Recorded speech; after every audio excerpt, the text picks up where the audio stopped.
button.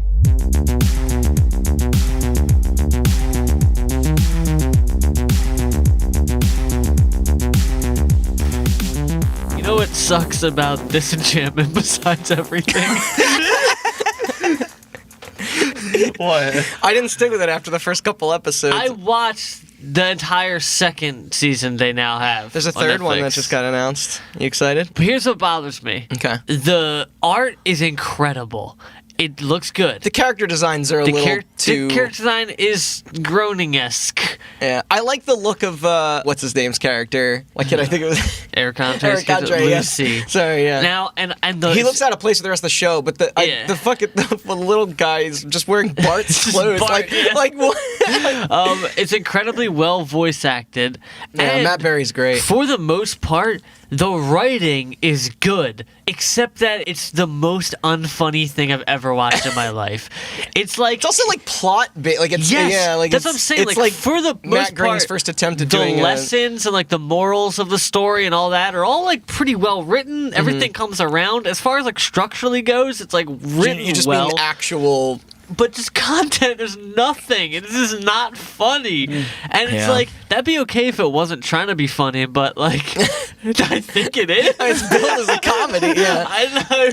And that's what makes it awful. Aren't the episodes a little too long, too? It's not like your Simpsons they're close 22 to like minutes 30 minutes, okay. yeah. Because it's Netflix, they do commercials, and they got the... Yeah. It's like 25 minutes. Which normally I would say is great, but... Yeah.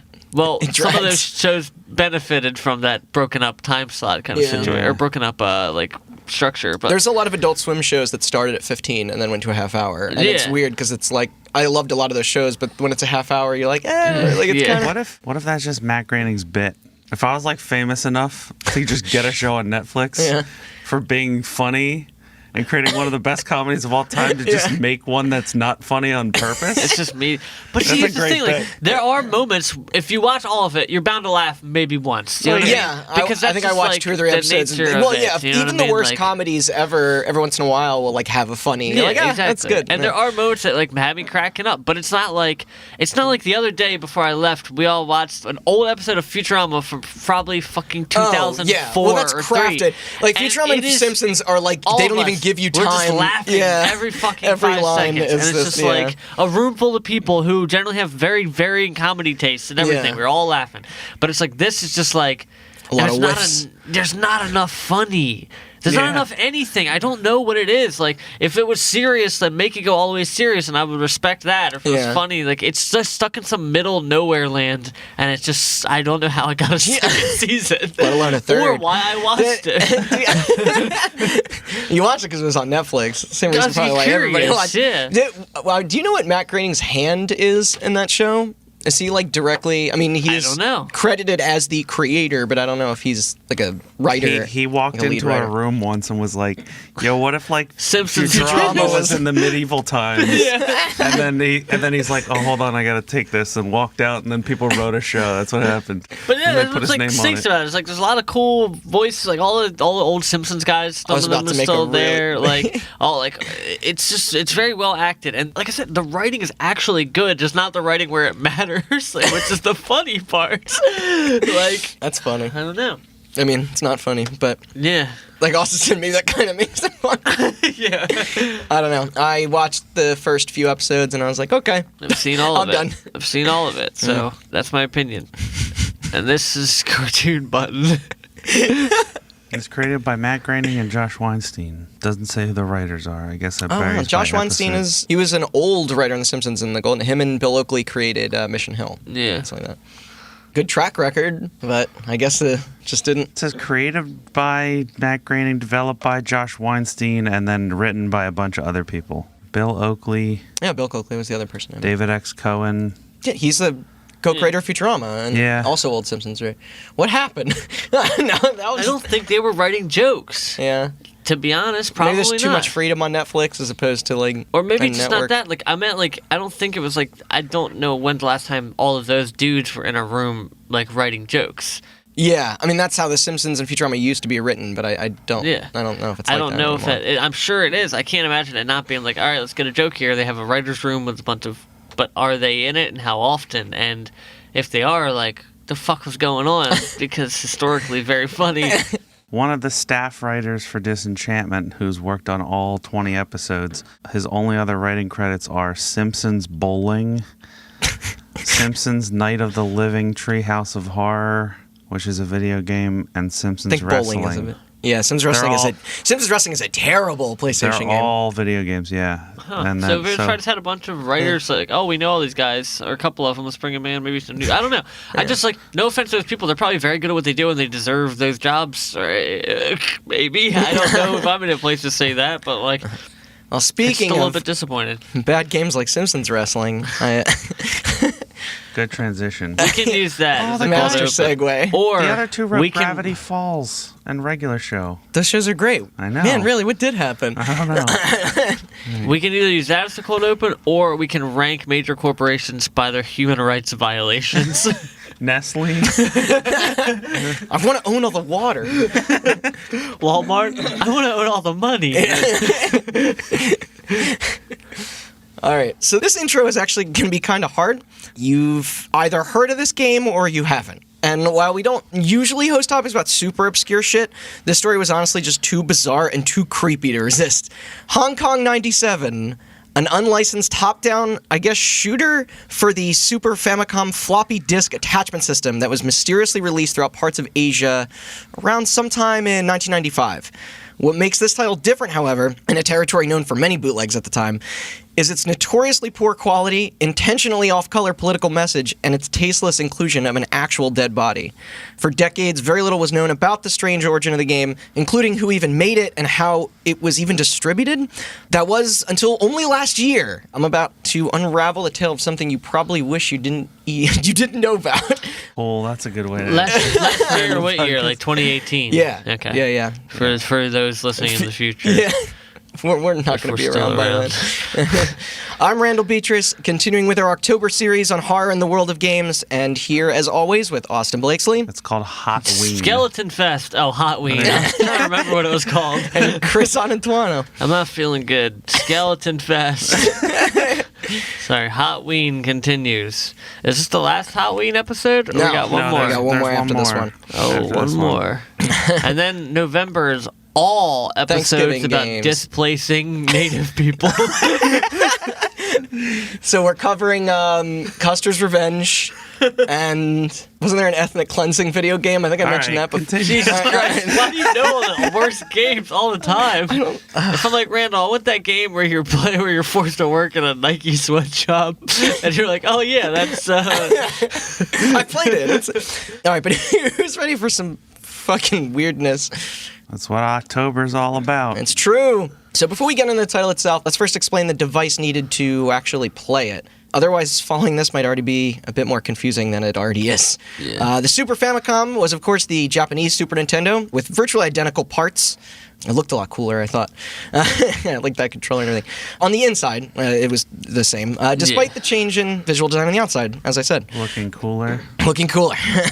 Dope console, and huge deal in Asian countries as well as all over the world. And when something becomes that massively popular, then there's always more money to be made on it, sometimes by unsavory markets.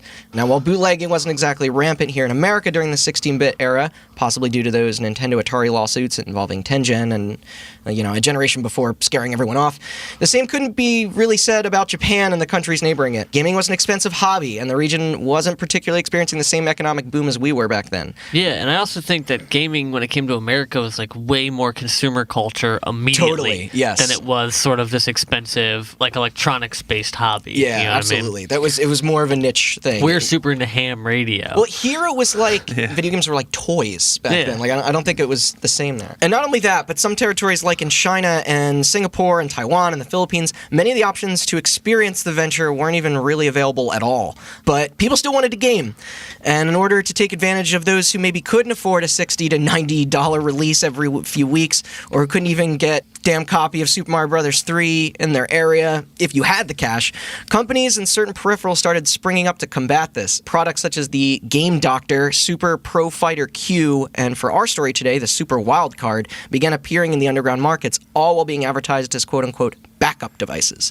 These attachments, when connected to your Super Famicom, it would kind of like lock in on top, would create a copy of whatever cartridge was plugged in. This way, titles could be easily distributed or even sold across communities that didn't want to bother with importing, or just as an alternative to going through the pricey legitimate venues to get new games. Genius. Yeah, if we can only still... Oh, wait, pirating. Never mind. It's kind of cool. I looked up what these things looked like, and it's bulky. It kind of looks like a Super Nintendo on top of a Super Nintendo, similar to like Genesis's like 32X kind of. Mm-hmm. But rentals were being copied, copies were being copied, and there was nothing Nintendo could do about it. It obviously violated copyrights, but catching the shit was tough back then, and the Big N didn't really have the jurisdiction in some of the areas where these things were most known to be used in. Yeah, until the future when Nintendo has an actual army. Can't wait for that dystopia. The Nintendo army. Yeah. It's still a thing. It's called Advance Wars.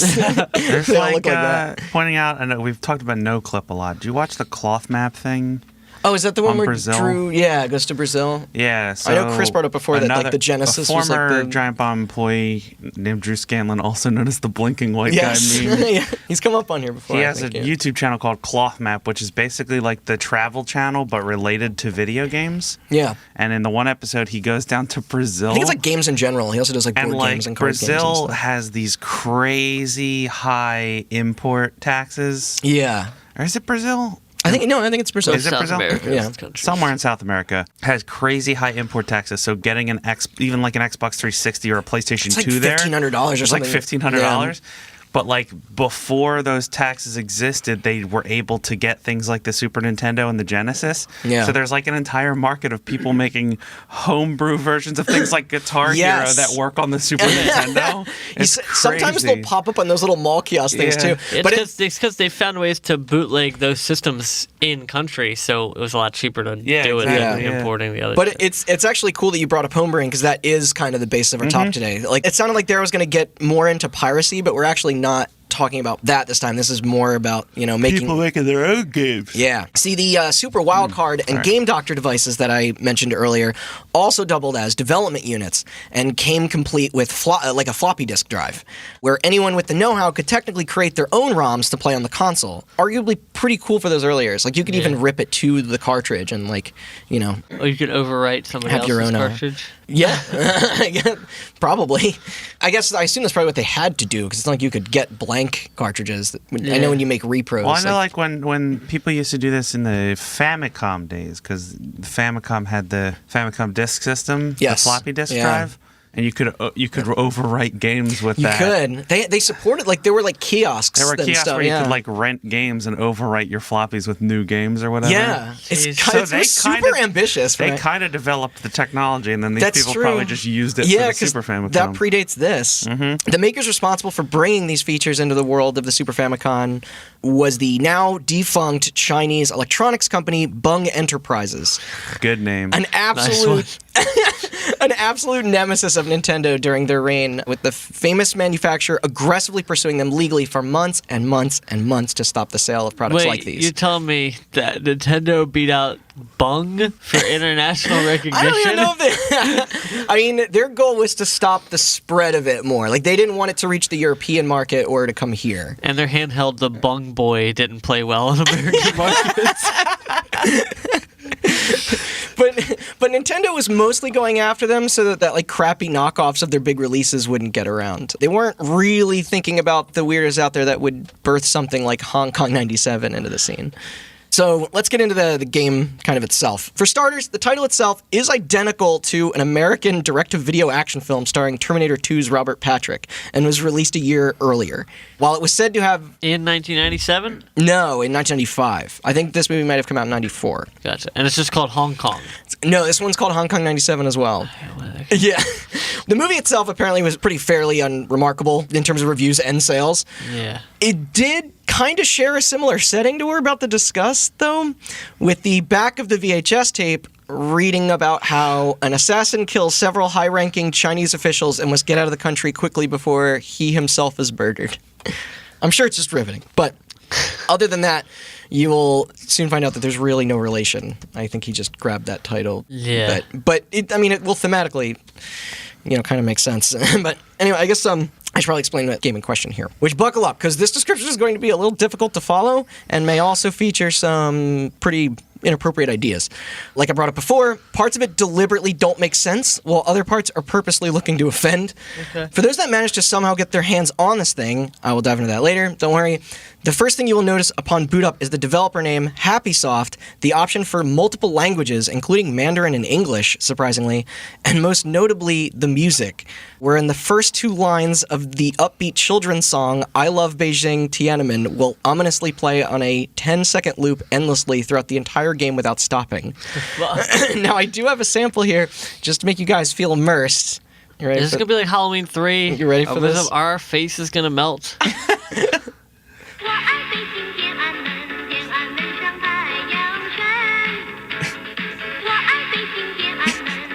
I can see the title screen on the video you and your phone.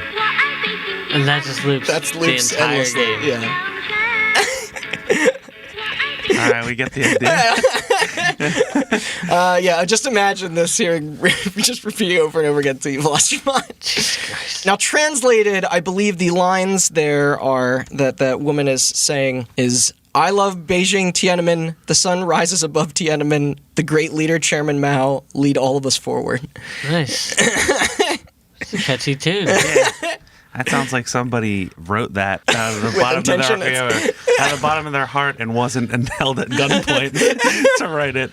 Totally. Yeah, the propaganda is very obvious. So mood is set. You choose your native text, and then an ad, or should I say an inquiry from the devs themselves, pops up saying, "Games wanted!" Exclamation point. We will sell your original SNES games. 1/3 of the gross profit will be yours. We welcome games of any kind, so please send us your floppy. We will contact you after careful considerations. Then a second message which reads, would you like to sell our products at your store? We are looking for dealers worldwide. We will heavily discount orders for more than 50 pieces. Please ask us for details. This is just in the game. Yeah. And then lastly, smart marketing, dude. We shouldn't do this out loud because before you know it, maybe the modern developers forgot that you could do this.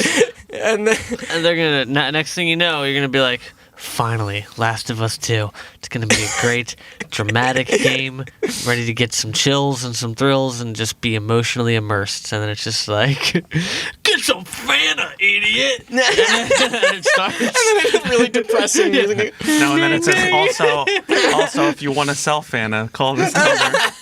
If you're a Fanta distributor at a convenience store, and that's like a scrolling at the bottom, there's like somebody just viscerally choking somebody else out to save their own life. When you brought up Last of Us, I also just imagine the opening cutscene, but with that music playing. Just I was about to sing it, and I was like, wait a second, that wouldn't make sense. This Naughty Dog theme, like a logo pops up, and then Last of Us.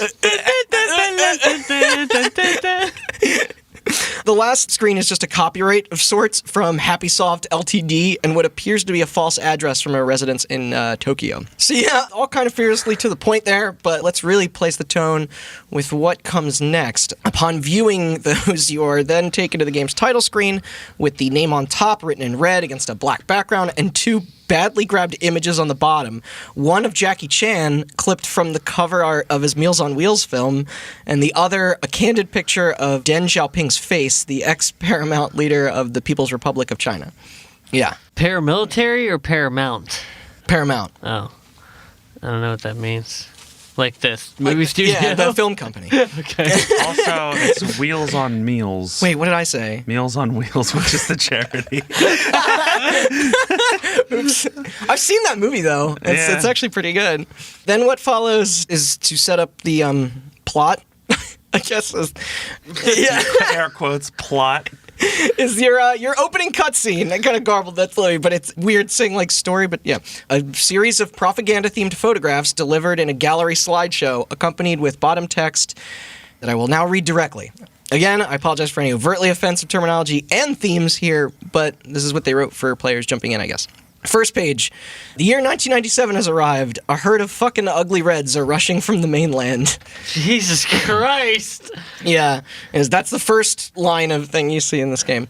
Second page, which features more bad photoshops of Jackie Chan. Crime rate skyrocketed. Hong Kong is ruined. Therefore, the Hong Kong government called Bruce Lee's relative Chin. And it's a picture of Jackie Chan. Okay. You know, the distant cousin of Bruce Lee. Yeah. Third page, which features Jackie Chan once again, except now the backdrop behind him is an actual black and white photo of dead bodies taken from one of the death camps during the Holocaust. Jeez. Not the corpse I was referring to earlier, by the way. But the text reads, "For the massacre of the Reds, Chin is a killer machine. Wipe out all 1.2 billion of the Red communists." Which I think may have been the entire population of China back then. This doesn't sound like it was made by anybody Chinese. No. This probably sounds like it was made by Japanese. Fourth page. However, in mainland China, there was a secret project in progress. A project to transform the deceased Tang Xiaoping into an ultimate superweapon. Oh, and eerie coincidence here.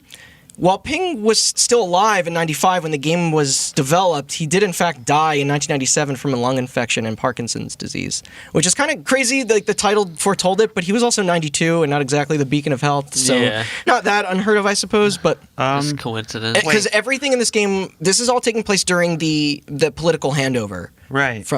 So this game is called 1997, but it came out in 1995. I missed that part earlier. Yes. Okay. Yeah, sorry. It's basically like, this is 2 years from now. 20XX. 19XX. Also, fun fact, look this up, because the game came out in 95, and you said Photoshopped. Do you know Photoshop came out in the 90s? My mom used it in the 90s, I think, yeah. Did not know that. Yeah.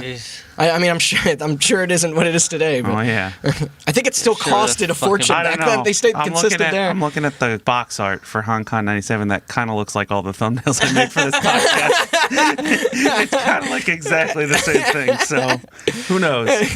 But no more page reads. It's gameplay time. And what you get immediately following all of that is a shitty little cutout of a person that you control. Chin, I suppose. It's also kind of zoomed out and all on just one stationary playfield with the character facing forward despite only throwing projectiles behind him. It's top down? Kinda, yeah. Okay. Yeah. But you got your guy. The objective then is to, quote, shoot and evade the Chinese populace and police officers moving downwards from the top of the screen. When shot, the enemies explode in mushroom clouds, leaving behind a flashy corpse and items for instant death or temporary invincibility. After a while, cars start appearing from the sides, moving horizontally across the screen as obstacles. I think they're like a bullet taxis. hell? If it didn't move, like all one screen, almost like old Galaga style or something. Yeah. Then after 30 enemies have been defeated by the player, the final boss, ultimate weapon Tang Xiaoping, depicted as the disembodied, proportionally giant bleeding head of Deng Xiaoping, appears. And once he is beaten, the game repeats itself, all while the background rotates between static photos of Maoist propaganda, for more of your communism imagery. Gulian, a prefecture-level city in the northeast of China's Guangxi Zhuang Autonomous Region. Chairman Mao Zedong in monochrome. And, of course, the logos for Asia Television and Chinese Coca-Cola. I looked up screenshots, and there's just a picture of a dude shooting other dudes over the Coca-Cola logo. I'm sorry if I butchered some of those readings, by the way, but you got close enough. Now, most of that I did read right from Wiki, just for that part. I've watched plenty of videos, but it's actually so cola. They just summed it up easier there. Ooh, shots fired. I'll stare it. I'm gonna leave. Besides, the gameplay itself isn't actually really even going to be the bulk of the story today. I just kind of wanted to give the rundown. Although there's still one last part that I do have to bring up. The infamous game over screen. If during the game you are struck by anything other than the invincibility item, which I'll say what that is later, the run is immediately over, taking you right to a screen containing the superimposed words, Chin is dead, written in both all caps English and grammatically incorrect Chinese, all in front of what appears to be a real video still of an actual bullet-riddled corpse of an Asian man. The tracking information on the camera used to take this footage is still present as well, showing the date as August 6th, 1992, or would it be June 8th? I think the dates might be flipped there. Along with the precise timestamp of where the frame was taken from. After this, the game then goes to credits, strangely listing the Embassy of Canada and Japan as cooperation partners, before abruptly feeding right back to the title screen to repeat the cycle all over once again. And if it wasn't already obvious, every single thing I just said past the title of this thing has absolutely no relation to that Robert Patrick movie. Yeah. But there's the game. Obviously, there isn't too much to it. I mean, there's plenty of questions about its weirdness and tastelessness, but it's not its actual moment-to-moment gameplay. So why are we even talking about it? Or, like, why do we even know about it, I should say? Oh, God. Wait, did you say where the picture was from? Yes, I will get there. Okay. That was actually the last thing uncovered in the story. Okay, yeah, okay. That popped. Yeah, I know. All right. I'll get into that. We'll get there. All right, I'm reading ahead. No, it's okay. I had to, like, make sure that those links were accurate, too, because otherwise that would have felt kind of weird reading, but yeah. Yeah. Well, unbeknownst to us in the West, the game actually did have a little bit of word-of-mouth travel in the East, specifically in Japan and Taiwan, where it gained a small cult following, possibly due to its ROM inevitably being dumped online, labeling its awful quality as Kusoge, which literally translates to us here as shitty game. Kusoge. That's probably pronounced the anthem. It apparently wasn't unpopular for underground scenes to form around this, where enthusiasts would deliberately look for crappy products for fun, including anime, manga, and games. Yeah. But that's all over there. Who brought its attention to us here in the USA? It appears much of the newly formed interest and investigation into the bizarre title actually was because of the angry video game nerd. While now I may not particularly enjoy his content or persona on a personal level, Austin is holding back. I also don't like him. Is that what you're waiting for? Yeah. He is an extremely knowledgeable figure in the world of games and their more obscure alternative subcultures. He's covered many unusual releases over the years as a content creator, including making videos on lesser-known peripherals, foreign impulse, and failed business ventures. I should clarify, I don't like his content. I have nothing wrong with the guy. Yes, yeah. As far as YouTubers go these days, that's most of his stuff is all centered around the retro. I kind of wish, in 2019 he would just hang up the towel on the tired character of an angry video game nerd, but he has I digress. His own video game. Is it's really? Bad. What do you do in it? You get angry at it. You're a nerd. You get angry at video games. I don't know. I didn't play it. Yeah. We already did the hatred episode. On March 26, 2015, he uploaded a video to his YouTube channel. I think his name is James Rolfe, by the way. I think I'm just going to refer to him as that. James Rolfe is his name. Yeah, Angry Video Game Nerd. It's too long. The video AVGN. I guess I can say that. That's how people abbreviate it on the interwebs. I thought you were going to say AVN, and I was going to tell you that's something else. But he uploaded a video simply titled Honkai 97 where he showcased and mocked the game. I did watch it, but after the unbearable opening theme song, holy shit, he did explain that it was pretty much only being explored because of the high request from his fans, likely due to its extreme difficulty and bottom-of-the-barrel reception. They wanted to see him get mad, which he did. Again, all on brand. On brand. Yeah. Like how we're liberal snowflakes. That's our brand. I just love we're all wearing Christmas sweaters with snowflakes. Yeah. All year round. Before that, though, he did give a brief summary on it. For Halloween. Go on. He did give a brief summary on it. He doesn't go super in-depth or anything. He doesn't even note the fact that it was an unlicensed disc release. It's highly possible he didn't know, but it's still a little wonky of a delivery on backstory for my taste. He does, however, still address the mysteriousness of it being the developer's only release, as well as its hyper-rarity, considering no physical copy or even photo of one was ever unearthed at this point. I don't know if you're about to get to this, and I apologize if I'm cutting you off, but does he address the game over screen? He does. Okay. So he runs through the game's opening that I described earlier before calling out its preposterous setup and gameplay equivalent of a middle finger. But he does point out that game over screen, hoping it wasn't real, which I was actually a little shocked to see that YouTube never... they let him show that? Yeah, they never attempted to flag the video, considering. He does have millions, But anyway, he does do a full playthrough, saying it can technically be beaten in a matter of 5 minutes in lieu of its toughness and endless status. Well, then, after going into the uncoincidental nature of the movie with the same name, along with the coincidental, albeit freaky, future prediction of both Zhao Ping's death and Great Britain's return of their rule of Hong Kong after 99 years back to China, something the movie heavily featured as a plot point as well, both of which really did happen in 1997. He concludes the video with some jokes, calls it shit, then moves on with the next entry in his series being on a completely different subject as per usual. Except this was by far the most coverage Hong Kong 97 ever got, sitting at just under 7.8 million views, Not entirely unheard of for Roth, but crazy for exposure to something like this. Yeah. For many, this was the first time anyone heard of its release, and fuck, did the people want to know more. What company in the right mind would make this? How did they even do it? Why did they do it? Who the fuck did the corpse belong to? And was it real? The investigation was on for where this shitpost of a game came from. Yeah. And what did the people find? Not really much for a while. Those hunting around for more details in the communities on 4chan and our games and our creepy gaming weren't able to shed a lot of light for a good long time, mostly because there weren't many things to even go off of.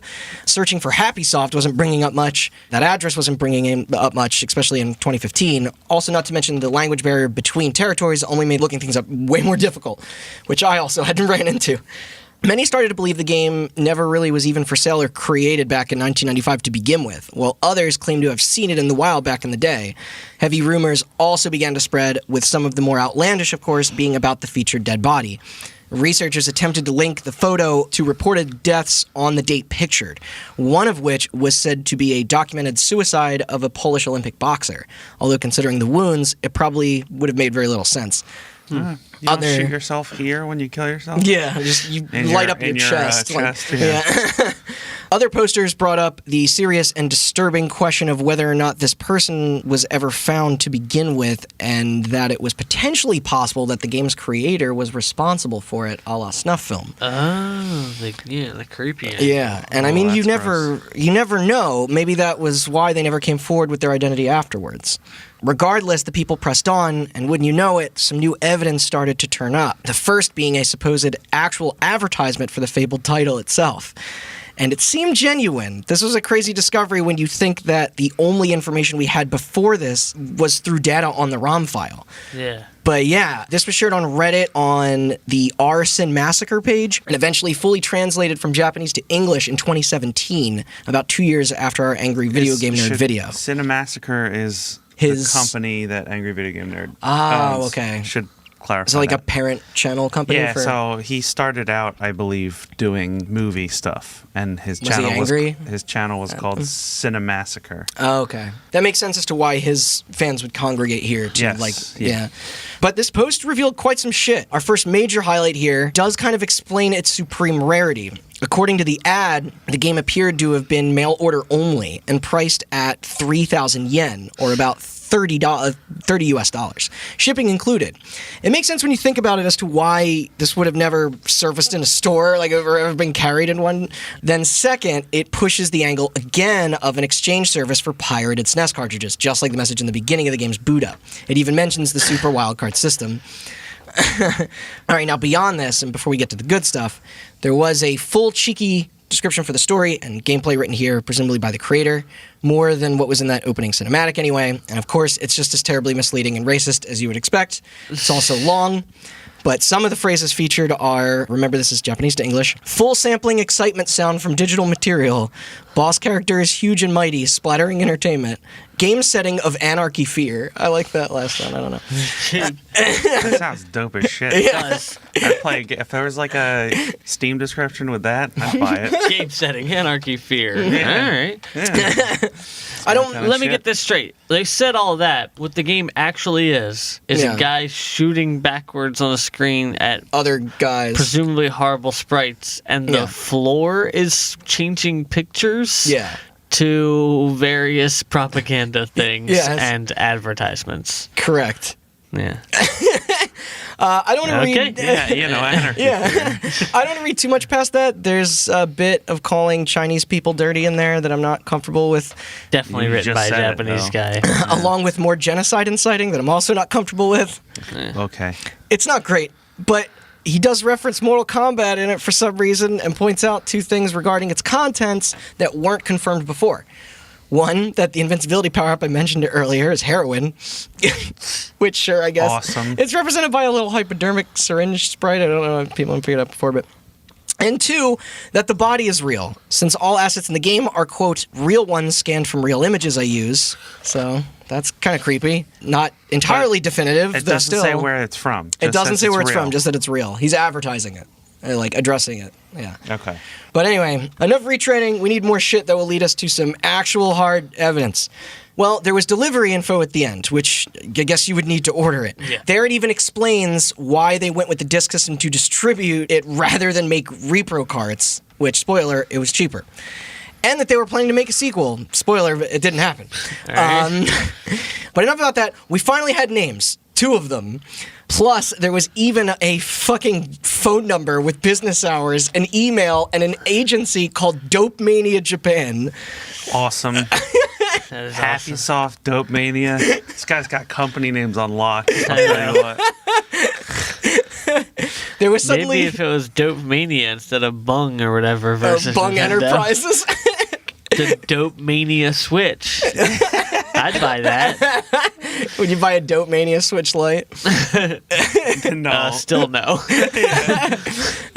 There was suddenly so much more to carry this deep dive forward. Now, obviously, most of these personal details in relation to companies are likely not in service anymore, which is fine because the identities themselves are the big one. One name listed is David Chen, who is credited as a programmer. Only problem is that is pretty much the equivalent of a John Smith or Jane Doe here. It's unfortunately not much of a lead as the person clearly wanted to stay anonymous. The second name, though, was much more unusual. It was Kowloon. And not only were they the mystical director of this piece, but that alias is much easier to look up. A few searches later turned up an Instagram, a Facebook page, and most importantly, an article written for an erotica magazine called Cream, where he talks about the game under the name Kowloon Kurosawa. Kurosawa, his actual last name. With his director? Yeah. With his first... What? No, not that. Kurosawa? He directed the game, but not... With his first name being Yoshihisa, or I guess Yoshi for short, being found shortly after. That's a dinosaur, dude. I'm disappointed none of you guys laughed. Person's name, you idiot. I'm disappointed that none of you guys laughed at the magazine being called Cream. You didn't hear me sigh audibly? Yeah, you said it was an adult magazine, right? Yeah. All right, all that scans. Yeah, What, 2 on the nose? It wasn't... Yeah. No, 2 on the Nose is a different adult magazine. But we had a name, we had means of contact.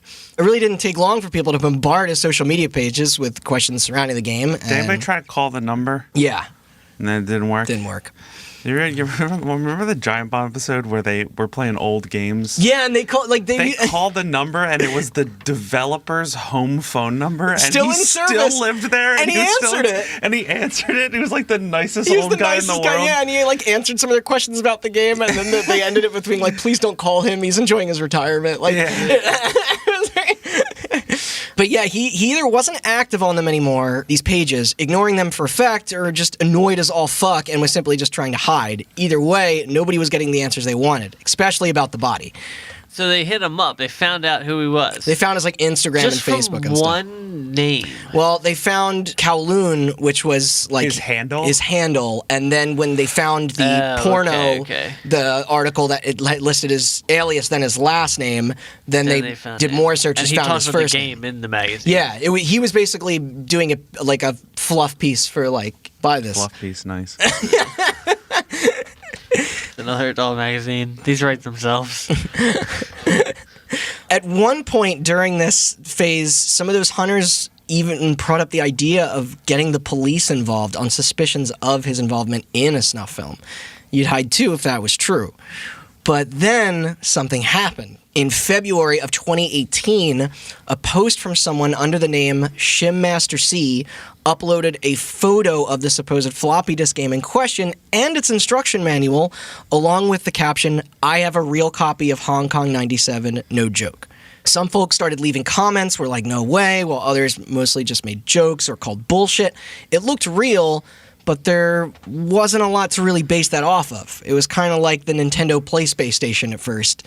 Anybody could make a mock-up. Not only that, Their eagerness for internet fame and Reddit karma was also pretty apparent. The post showed up in our gaming, our creepy gaming, our game collecting, our Nintendo, even other stranger boards dedicated to Japanese and Chinese culture. He wrote that it was the only copy in existence, and users started all scanning eBay with no results. So people didn't really know what to make of it, although they did want to see more. If this person could film themselves actually running the thing, then boom, you'd be vindicated forever. Yeah. And have an ultimate piece of stupid and fucked up gaming history. I'd be jealous. Remember when I almost bought a box copy of Hatred? I didn't do it, but I thought about it. Yeah, I remember that. But turns out the person was not only pretty active on the site, on Reddit, I mean, with loads of gaming-related posts over the span of years. A good way to test authenticity of questionable things on Reddit is to check the backlog of accounts, like as if they were just created or something. Yeah, so you find a guy who's real racist, and then his last post is just like, here's my dog wearing a hat. And you're like, I don't understand you, sir. But they also had a YouTube channel as well for their gaming content. It being called... I really hate this name. I'm sorry, guy. Oh, you don't have to call him out. Ultra Healthy Video Game Nerd. Oh, I think he would prefer if I called him out. I couldn't find his actual name. I tried. I guess if he would have shown it more easily if he wanted to. That's fine. Now, at the time of him sharing this revelation, his stuff only had a few thousand views. It's still decent, of course, better than us.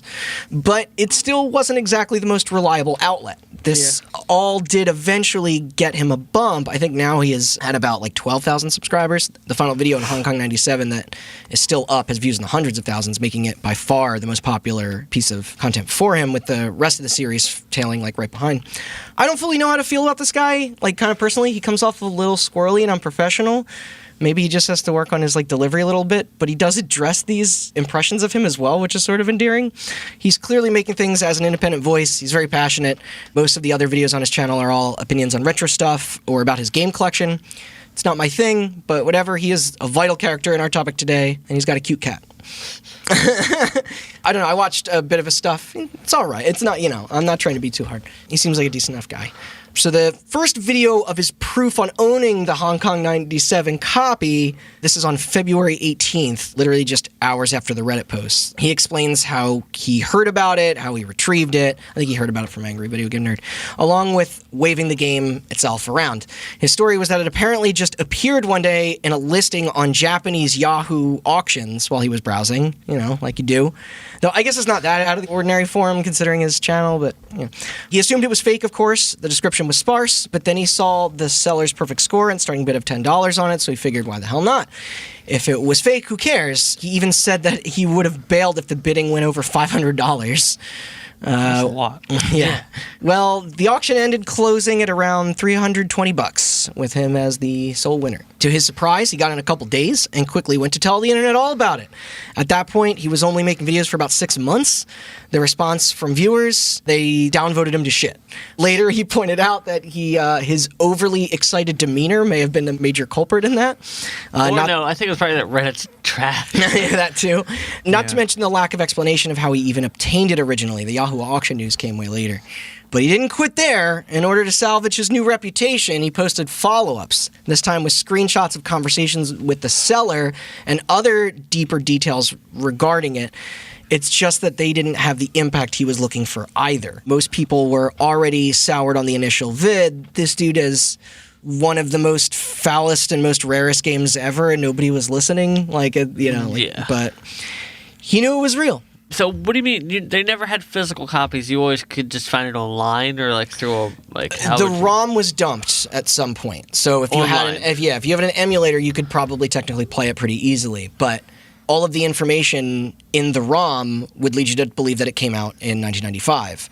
But they couldn't find much evidence that it actually did until the ad popped up, which was dated for back then, and maybe this was real, but does anyone have a copy? Did anyone see it? Gotcha. Okay. Yeah, and then him being I have a copy is oh shit, this actually did come out. So why didn't he? Okay, maybe you're gonna get to it in a second. Just play it on a video. Because he needed to get it was a disc system game. So he had to get, like you said, the ways to vindicate himself, the most would be to just show it running, but he didn't even know if it worked. So this is when he went to go buy a Magicon disc player to show proof that couldn't be faked. But those attachments weren't cheap, and you had to order them from far away just to even get them. Plus the one he got, of which got banged up in shipping, making it unusable. Ugh. Except viewers weren't buying it. It all sounded too convenient, you know? Yeah. So he decided his last saving grace to get everything up and working would just be to try and get in touch with the man himself. Because who would know better? But why would the great Kowloon talk to him? You know, he wasn't really talking to anybody else. Honestly, he just figured that if he asked technical questions about the device itself, saying he had a copy, rather than just bombarding him with inquiries about the dead body, then maybe he would actually be interested in responding this time. So with the help of a Facebook group, his messages were sent out. Like, I think they helped him translate. After some time going by, those who were following only got more and more skeptical about his whole tale. Then the ultra-healthy video game nerd returned fire with the ultimate mic drop. Not only did the wacko help him with the unit, but he also got a fucking interview with him. What? Yeah, with Mr. Yoshi Kurosawa himself. And for free. And this is where it's going to get really interesting, because this is going to be kind of just like his whole, into the mind of this friggin' weird guy. So who was he exactly? Well, turns out he was an underground writer and kind of journalist.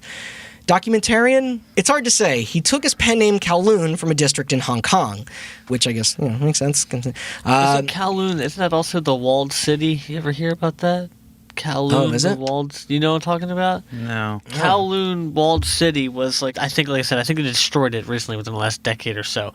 It was like some straight out of fucking cyberpunk dystopia. It was a giant city, but it was like a blocked-in area. That's wild. Where Yeah, it was I'm like looking at layers and it's definitely worth looking into. It looks like Dread. Yeah, it looks like fucking Dread. It's that idea, shit. one big like chunk of like living space, like that people live on top of each other and stuff. That's crazy. Apparently, it was like an absolute shithole, and that's why it got like demolished. But contained 50,000 residents within its 6.4 acre borders. Yeah. Oof. It's insane. It was controlled by the local triads and had high rates of prostitution, gambling, and drug abuse. Dread has to be like based off that idea. Like, it is like a straight up fucking man. So he loved computers, using them to distribute his own homemade and counterfeit games for quick cash. They all have cheap, crude art. One was called Torture Master. I looked up some footage of it. It's fucking terrible, which makes sense, considering. But it is hard to tell what is on purpose here and what isn't. Like, he might just suck at making games.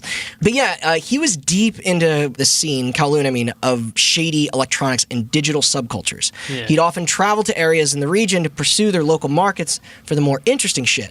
Kind of awesome in some ways, really. Like, it's pretty punk rock. This is where he got his Super Wildcard 2, along with a bunch of others that he smuggled back to Japan to illegally sell for a profit. The Big N was way harder with cracking down on piracy in their home country than China, making the customer base limited, although it was still apparently enough to keep him rolling, or afloat for a little while. Except one day, he did get a cease and desist letter from Nintendo stopping him from selling the devices. Luckily, he had other means of making money by writing about his travel adventures and, quote, encounters with weird people or dangerous situations. He even published books about these life experiences, compiling stories of prostitution, drugs, low-level criminals, and frankly, anything else that was deemed vulgar or sensational. A, quote, reflection for the past less traveled. It's almost beautiful. Reminds me a little of John Waters, but without the charm of acceptance. Yeah. I used the term books, by the way, but I'd say they're probably a little more similar to like tabloids. Whether or not it's actually art or just trite is up to you. I will warn that they do rely heavily on the stereotype that Asia is, quote, a primitive and lawless place. It is starting to make sense that, he made this game. Yeah. This uniqueness and vision would bring those worlds together. In the form of Hong Kong 97. So while he was doing this, follower of his work, presumably our David Chen from earlier with the ad, contacted him about making a game to sell. And he was no random fan either. Apparently, he had already been closely involved on some major projects prior, including releases for Square and Enix. Which would explain some of the anonymity. But also because of this resume, Kurosawa accepted. Yeah. Seemed harmless enough in any way, right? Like someone who did work for two of the biggest, game developers in Japan actually, at the time. I read that that's because they saw that he worked for both of them. They said, those names sound good together. Yeah. let's put them together. I'm just kidding. That's not why they did it. They did it for money. Yeah. Oh, yes. Corporate takeover. But they quickly became friends. Kurosawa would come up with the idea for it and handle all the art and writing for the game, while our mystery programmer would program. Kowloon could barely program his way out of a computer, let alone a Super Nintendo, a console they chose since it was the biggest in the territory at the time. Anyway, it didn't take long for him to finalize his pitch, which I will now read. Make the foulest, most offensive game the world had ever seen. Ignore copyright laws, ethics, and expectations for game design. Sort of like post-Solar Hatred before they were even conceived, right? Good to know these concepts have existed for forever or whatever.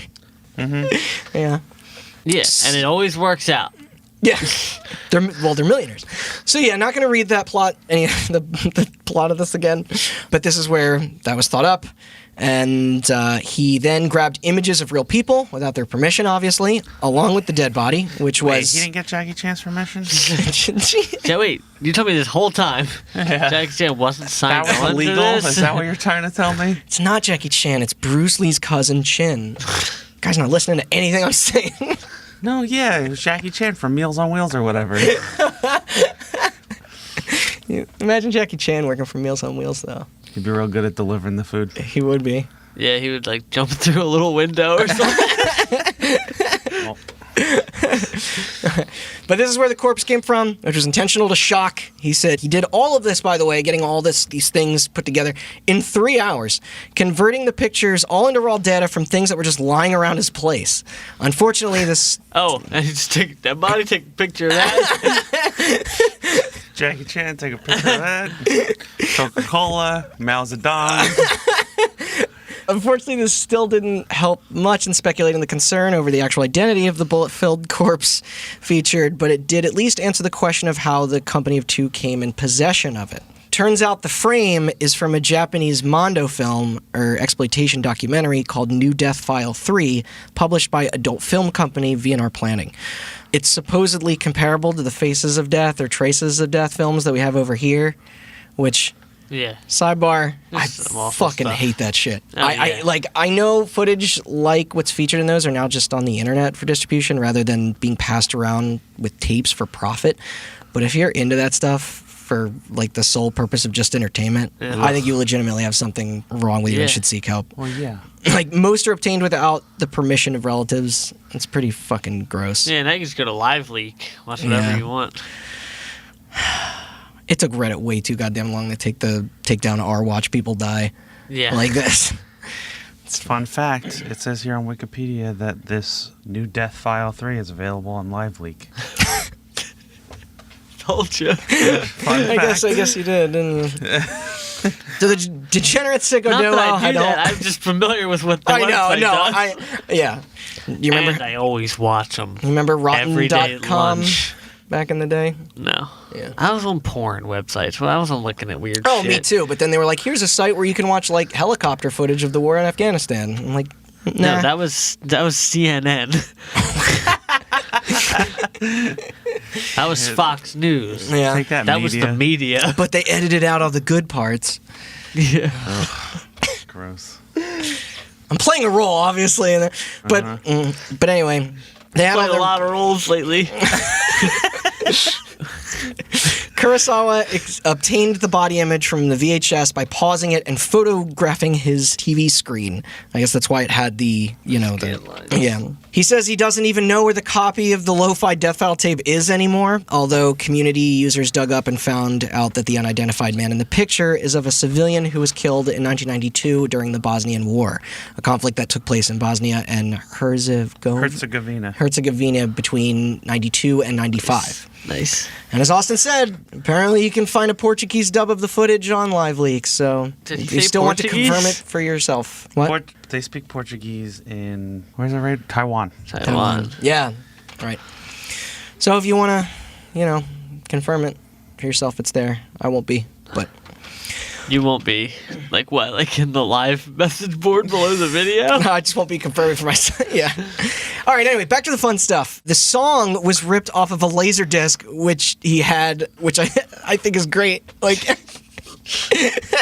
not much of a conundrum where the Jackie Chan cutouts came from. The last thing, though, was shockingly the decision to have it all be translated in multiple languages. A very uncommon practice for games of the era, but definitely helped later lead the title into recognition. He found a friend for the English option, although he had to hire a foreign exchange student for the Chinese sub. So pieces were all there. He sent everything over to the programmer to bake the pie, which clearly couldn't have taken long or been too difficult. But game is done. It sucks shit, just like they wanted. It was never really a deep business endeavor. However, it was still the opportunity to bring in a couple bucks like they were hoping. Maybe those who dared to throw down for it would get pissed off afterwards too, which would be a real bonus to the goal, according to Kowloon, to make the worst game ever. There's no time to waste in getting this thing to market. The completed file was sent back to Kurosawa. He quickly made some copies and whipped up an ad in the form of a postcard with, quote, just as little care as the rest of the game was given. Again, cutting and pasting more things from around his home. He then wrote an article for a local gaming magazine dedicated to pirating and homebrewing called Game Labo. That would hopefully... The Nintendo Labo? Yeah. You can make a magazine with that thing? Which would hopefully make potential buyers curious or just aware of the product. It sounds to me like this guy was just like the American equivalent of like a get rich doing anything. Yeah. Like the dude from they're like the guys from Wolf of Trailer Wall Street. Park Boys. Oh, yeah. No. Like those kind of people, but the Japanese version. It's like, fuck it, I like video games. I can make a video game. Fuck it, we'll just make it mean. Throw a bunch of shit together real quick and send it over. At least he didn't actually kill somebody. That's like our sound guy, Jason, showed me a show. Have you ever seen People Just Do Nothing? People Just Do Nothing? Corrupt FM. I love that show. It is like that. It's like the guy who runs the convenience store or whatever. The first episode, he's like, yeah, I bought 3,000 boxes of this because it was just peanut dust. It was just the dust from peanuts. Because like, you know how the dust from peanuts is the best part? Yeah. That's the whole bit. It's so good. I'm on board. Yeah, that show's incredible. I think it's actually on Netflix. Yeah. That's funny. It's definitely worth watching. For those that did want to pull the trigger... DJ Beats. That's his name. DJ Beats. For those that did want to pull the trigger for whatever reason, you had to get a money order from your post office and then mail it to that P.O. box the creators were renting. It is the same defunct address in the insert and on-screen in the game itself. According to the interview, the asking price was around 2,000 to 2,500 yen, or $20 to $25, which is... bad. Well, it is, but also the ad said it was 30, so... I don't know if he's misremembering or these sold for different prices. But remember, illegal game plus illegal device, this method was pretty much all Kurosawa had to reach like an audience, or his audience. The people were reading his tabloids anyway. Not only that, but the game was being sold on a Famicom disc. Most of the owners of the peripheral needed to even play it were already stealing legitimately good games to play for free anyway. There wasn't a lot of interest in that demographic to take the risk to buy titles, let alone this one. Yeah. Because of this, order numbers for this thing weren't exactly looking like good out the gate. So quiz time, because I love doing this on episodes that, where this comes up. But how many copies do you guys think Hong Kong 97 sold? 97. 13. 17. It's between the two. 17. Well, when asked, Kurosawa recounts that it was around 30 copies. 30. He had already printed a few more discs along with hundreds of inserts, but once he saw that this thing wasn't going to fast pass him to becoming a millionaire, he scrapped them all. Yeah.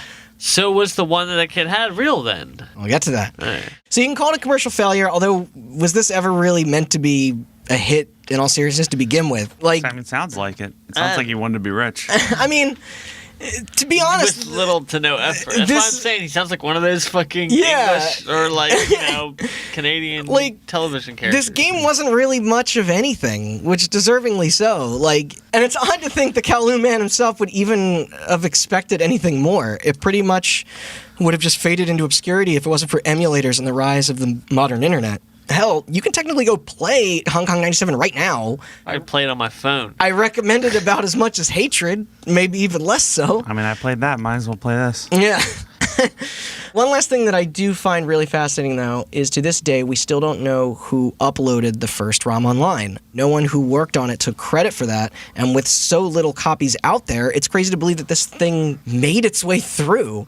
At least getting the data off a floppy disk was probably easier than the alternatives. He didn't do it? He said he didn't do it. Other than them to thank, we technically have the Angry Video Game Nerd along with a bunch of Japanese retro enthusiasts for shining the spotlight on such a weird, stupid, unknown thing. The one video alone made it so that a few hundred or thousand people aware of it suddenly exploded into millions overnight. Right. Similar to Polybius, though, the game was something of a myth for quite some time. The company Happysoft seemingly never really existed, just like Sinislersion. There were no records of a launch or solid evidence of anyone finding and selling it until now, and that if you were even prepared to look for it, very little information was available in English, where the demand to solve the mystery was most high. It took heavy sleuthing just to get in touch with its creator, a creator who didn't want to be bothered. He lives in Cambodia now, still traveling to seedy places to write sensational stories about the, quote, dregs of society. He's seemingly, he honestly kind of forgot about his magnum opus, as some would call it, and never in a million years would have humored the thought of it getting a following or having people like us talk about it right now in 2019. Yeah. Even when he saw attempts to contact him, it was overwhelming, with most of them not passing well through translation. Or fuck, there was still the whole matter of the game not being passed around legally or mainly, Nintendo was still around protecting the brand of the Super NES quite hard. Like, publishing the photo of the corpse alone could have got him in a whole lot of trouble, too. Yeah. I mean, as well it should, I suppose. But that's the end, really. The Healthy Nerds video ends with him successfully booting up and playing the game, cutely bobbling along to its music loop. Kurosawa even responded directly to the upload, confirming its authenticity. I think, I left comments, and then people linked that back to, his fake, because everything's, all connected. But our YouTuber thanked him one last time, while also commenting on the politeness of their meetup before the creator quickly faded back away into the underground. Although, according to both our main characters today, it was said that him and his anonymous programmer buddy also years later went on to help develop Minisuke Police for the PlayStation 2. A Japanese-only beat-em-up from Daft and D3 Publishing. I think D3 Publishing used... don't they do the... EDF. EDF games, yeah. It retailed cheaper than most PS2 games at the time and was about lady cops in miniskirts that fought crime or something. I don't know. But hey, at least that release was official. Yeah. It got the thumbs up from Sony. Right. So I think this all closes the book on Hong Kong 97 pretty definitively. And while we may not ever know who the poor individual was in the game over screen, pretty much everything else about it is now out there and has been answered. The rest is just how you interpret what the fuck this thing actually was. A bizarre attempt at black humor. Yeah. Prank vehicle for troll entertainment. I think I'm on it. I think what I said is right. Yeah, it's pretty good. I read this before. Let's make a couple money. Let's make a couple money. But it's barely even a game. There's something kind of punk about it. I don't know, I guess. Either way, I think it's one of the most intriguing stories out there in the world of off-the-path video games. Yeah, it's very weird. Yeah, it's very weird. So, I'm not as mysterious when you know everything, but I like that we know everything. Yeah, so this is interesting because we started doing this podcast last year. Over a year ago is when we started doing, initial research and, ballparking ideas and stuff. Yeah. And Hong Kong 97 was, at that point, none of this was answered. Yeah. And I was one of those people who was, frequenting those I remember this pages and boards. Yeah. This topic being on our first list of topics to cover. Yeah, and at that point... that was before there was an answer for interview. It was before the interview, and it was also before they knew, where the body came from. It was before this person had a video of it running. So by that point it was maybe a little bit more mysterious, but I like that there's no ambiguity in this anymore. Yeah. But it is weird because I like weird creepy stuff and I love video games, so it makes sense that would cross over. I didn't hear about the game in 2015 when Angry Video Game Nerd covered it because I don't watch his videos, but I did hear about it through those communities later when everybody was doing all the investigating and all the sleuthing, and that was kind of fun. I never got involved in it, but I did check every few days to see if anybody found anything new. Yeah. But then I sort of fell off of the story after a while, after it seemed like there were dead ends and it wasn't getting resolved or answered. And then I popped back in when we were going through our scripts for stuff for October, and then realized holy shit, this actually had closure. Like, yeah. But yeah, that's it for today. That's cool. Going on with our Halloween stories. I don't know, like, it's not like it's mysterious. It's mysterious. I think it fits with the theme. Next week's one is going to be, I think, a little more. There are a lot of parallels to Polybius. I mean, you brought that up. But if you haven't listened, the month of October we've been doing Halloween. Yes. Halloween. Scream button. Scream button. Spooky stories in the world of video games. They were definitely both like full-fledged, like there's uncovering. If you haven't listened to it, go back and listen to our Polybius episode, which will be out before this one. I love researching these topics, but it is so much harder because it's stop picking. Do it like me and pick a spooky story that took place in America, wherever all the information is in English. Yeah, that's true. So I'm not going to spoil the Polybius one, but it is interesting how different both of the endings are, but hell yeah. Yeah. It makes you think about, legends. Maybe Polybius was just some guy who's drunk and high somewhere, forgetting about that he made it. I know. It was so funny because when I first heard of this game, I thought it was like the creepiest thing ever, and then you kind of flip my worldview upside down when you're like, it's probably just these dumb idiots. Yeah, pretty much. Yeah, and I was like, you know what? You're probably right. Like it's just like you see the game itself, and you're like, oh, this is so ominous and strange and fucked up, and then you just like the people making it are just like it's like literally looking around his house like it's like somebody just asking what his name was, and he's trying to say anonymous. Water recording interface. Yeah, Polybius, you're just like, it's probably just some urban legend myth, and then you find the story behind that, and you're like, ooh. Oh, yeah. Oh, shit. Yeah. Then this one, you're like, oh, man, it's probably like a snuff film. Yeah. And this dude's just like, I don't know, I was bored between writing porn articles. I like it. I like that, though. Something about that I like. Yeah. That's why I'm glad there is a little bit of things to make fun of. Like, there is a bit of that curve in the story, because otherwise it maybe would have just been like two, but yeah, thanks for letting me do that one. Yeah. It's been on our docket for a while. I don't know if people will instinctively want to listen to this by the title, but it doesn't have the same grab as Call of Duty and Madden or Elder Scrolls. So what's next? We got one more left. Do you want to spoil it, or do you want to keep it, leave them waiting? Well, I did a tease last time. Okay. Let me think of it. Do you think of a tease for next time? Okay, all right, I think I got one. No, that's too on the nose. Nobody reads on the nose. That was a callback. It's a movie that inspired a game that inspired a franchise. Well, we're going to do a watershed game. It's a movie that birthed a tie-in game that it was a spiritual successor to that game that spawned a franchise. Yeah. Man, that was the worst fucking delivery. I just cut all that out. Yeah. So, that's our story. Yeah. And that is week 3 of our 4-week-long October, what'd you say, skeleton dance? I don't know.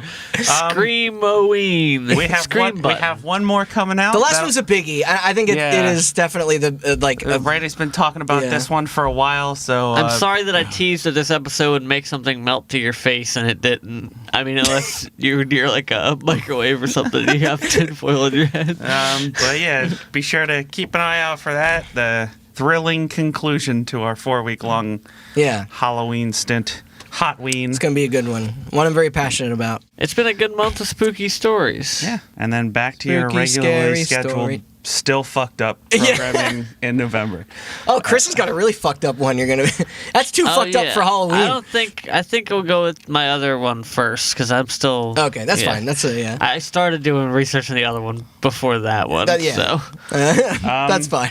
Let me do some plugs. Yeah. Thanks for listening. If this is your first episode, especially thanks for listening. All you people have been listening for a while. Thanks for listening, new people. I feel like the theme of the stuff that we're doing this month is a good way to reach people that are also into Halloween. Different stuff. If this is your first episode, like I said, we got other 2 more stories. Halloween ones, and then like 40 other ones before that. So you got some listening to do. I think it's more than that. You can find all of those episodes on our website, hotbuttoncast.com. that has links to all of our feeds like iTunes and Spotify and Google Play and Podbean and you said some Stitcher. You guys said some weird ones last time. iHeartRadio, Himalaya. We're on iHeartRadio. Wait, I still don't know Himalaya. Okay. There's like a billion podcast apps, and they all just pull from iTunes. So okay. As long as you put your RSS feed there. As long as you put it on iTunes. Podcasting tips for everybody we on SoundCloud yet? No, you can only have a couple episodes at a time on SoundCloud. Really? And I think originally the plan was to put the most recent two on there. We do have a SoundCloud because our songs on it, isn't it? It's limited by the amount of time. Yeah. And so Jason has been uploading all the clips that we promote with on our SoundCloud. Oh, what a guy. Yeah, so... good luck getting a clip out of this one. Yeah. Oh, yeah. You can also follow our website through to our social media to hear those clips and see my stupid Photoshops and find out what episodes we're doing next. Did you make the cover for Hunk? I'm gonna do some fun shit with it, I'll tell you that much. It's gonna be a Meals on Wheels truck. Twitter, Instagram. Damn it, you ruined it. Twitter, Instagram, Facebook at Hot Button Cast. And I think that's it for the plugs. Yeah. Thanks for listening. Stay scared. Boo.